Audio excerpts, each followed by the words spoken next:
Hi everyone! The last time that we read the Parker Inheritance, Candace and Brandon met up with Miss Tiffany Holliday, and they were about to collect the inheritance and tell the story of the Washingtons and the Allens and the history of the town of Lambert. And that is where I'm going to start up again on chapter 50. The safety deposit box contained information for 10 offshore bank accounts. But that wasn't what interested Candace, at least not immediately. It was the other items in the box that caught her eye. A red scarf, still kinked from where it had been knotted around something. A creased tennis photo from 1956 yearbook. When it was folded, Siobhan and Reggie stood side by side, their arms touching. 2 faded slips of paper, both about someone traveling to a place called St. Ives. An older, more recent picture of Parker and Siobhan. She was clearly sick. The sky was dark, and the Washington Monument stood behind them. They looked so happy. Candace carefully ran her fingers over each item. Had Parker placed them in the box with his own hands? What did they mean? Why were they important? She and Brandon had just solved Parker's puzzle, only to be presented with a new challenge. By the time they exited the vault, the press had converged upon the bank. The group stepped outside, and Miss Holliday explained who she was and what had happened, then invited Candace and Brandon to take up the questions. The first questions were about the letter that Parker had sent. Who had received it? What had it said? How did Candace find it? The reporter asking the questions was from the Lambert Trader. Candace and Brandon grinned at each other, and then they began to tell their story. Of course, unlike Brandon and Candace, the adults were much more interested in the bank account information. It was 2 days later that they discovered the combined accounts were worth more than $48 million. But there were strings attached. Most of the money could only be spent for the betterment of the city, specifically the Vista Heights neighborhood. With Miss Holliday's help, they formed a foundation to decide how to best use the money.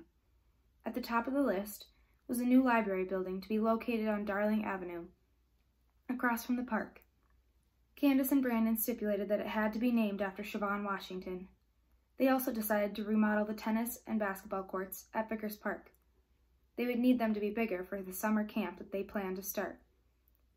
Parker also left directions to correct some of the items that had been manipulated for purposes of the letter, such as a photo of Leanne Washington.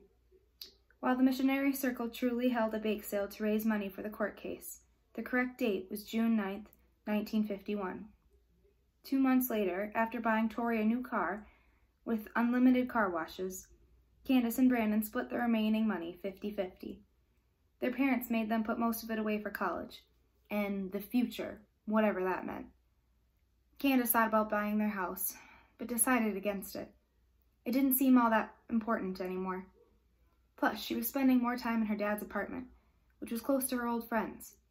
She even had dinner with her father and Daniel a few times. She didn't know what to think of him yet, other than the way he looked too hip to be dating her dad. It made Candace a little sad, her father being with someone who wasn't her mother, but it also made her happy, because he was happy. And while her mother wasn't dating anyone, she was happy as well. Thanks to the money from Parker's inheritance, she was able to put her other projects aside to focus on her Anne C. Miller novel. She was finally following her passion, writing what she needed to write, that made her the happiest of them all. Candace couldn't even remember how many reporters they'd met with.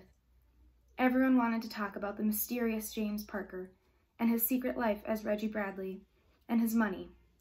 Fewer people wanted to hear about the Allens. Even fewer wanted to know about the Washingtons. That made Candace a little sad, too. But there were also good things that happened because of the media attention. A week after the news broke, she and Brandon received a call from Charles, aka Chip Douglas, or rather Dr. Charles now. He had been a superintendent for a number of rural school districts in Mississippi, where he had spent his life forming busing systems and magnet schools to better integrate the black and white students. Chip told them about the Washingtons and the night of the tennis match, and even shared secrets about his father's heritage. There were also other stories. Candace heard from many of Coach Washington's students, some as far away as California. She received letters from Siobhan's former co-workers in Maryland, who all raved about how passionate she was about her work. Candace even talked to a 94-year-old woman who had served with Leanne Washington in the Women's Missionary Circle. So many stories, so much history. And as she saw her mother punching away at her keyboard one night, 4 different pens stuck in her hair, Candace thought, if the news won't tell the right stories, I will, one day. Chapter 51. 3 months after discovering Parker's safety deposit box, Candace returned to Lambert. The city had decided to issue a formal apology to her grandmother, and were holding a ceremony to rename the city hall in her honor. It was a nice gesture, but Candace didn't care much about having her grandmother's name on a building. She'd rather just have her grandmother back. It was funny, as much as Candace hated what people had said about her grandmother, she was sometimes glad she had been fired. If she had remained in Lambert, Candace would have never grown as close to her as she did. Her grandmother's failure led to Candace spending so much time with her. A small crowd had already formed in front of a podium and stage outside of City Hall by the time they reached downtown. The woman organizing the event saw Candace and her mother as they walked up, and quickly rushed over to them. As Candace took her seat, she spotted Brandon and his family at the front of the crowd. She quickly waved and mouthed that she'd meet him right afterward. They had been emailing every day, but she hadn't seen him in months. The program began, with the current mayor telling a very long and very boring story about her grandmother's bravery and integrity. It became clear to Candace that he'd never met Abigail Caldwell. The program would have been much more interesting if the former mayor, the one who had fired her, had been the one to give the speech. Likewise, she hoped that Milo and his mother were somewhere in the audience, as well as William Maynard. She didn't want vengeance, but a little justice would be nice. She also wondered if James Parker was there. She wanted to give him Siobhan's bracelet. As much as she loved it, she felt that its rightful place was with him. The ceremony ended with Candace and her mother unveiling a plaque that had been fastened to a red brick outside City Hall. In addition to a small biography of her grandmother, Candace and her mother had decided to include one of her grandmother's favorite quotes. Just because you don't see the path doesn't mean it's not there. Afterward, Candace was swarmed by a group of people wanting to know what she'd done with her share of the money. She answered the questions as politely as she could, then slipped off to find Brandon.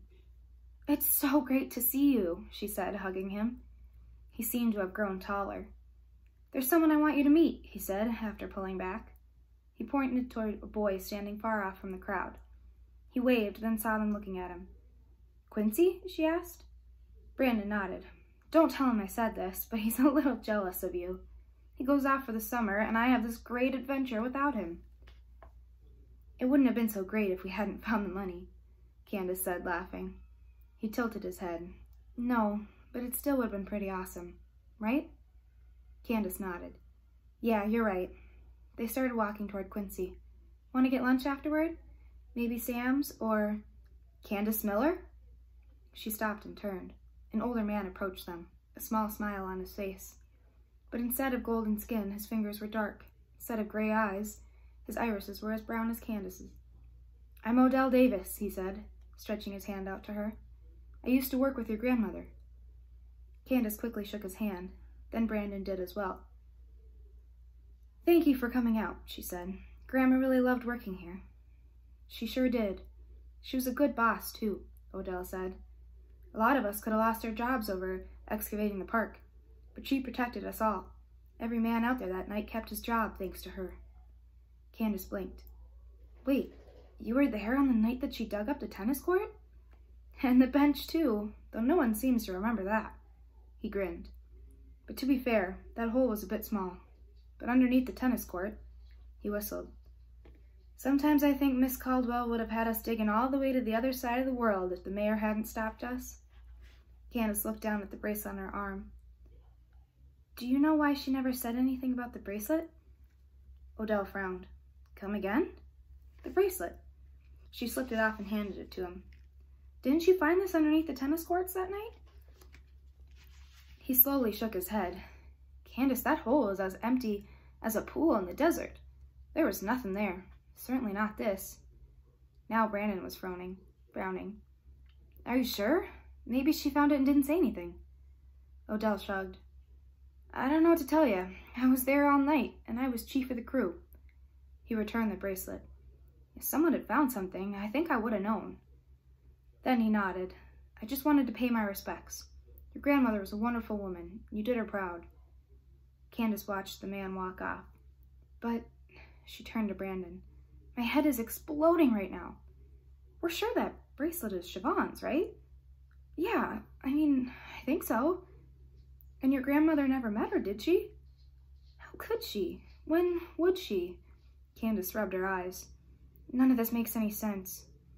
Brandon pulled Candace's hand away from her face.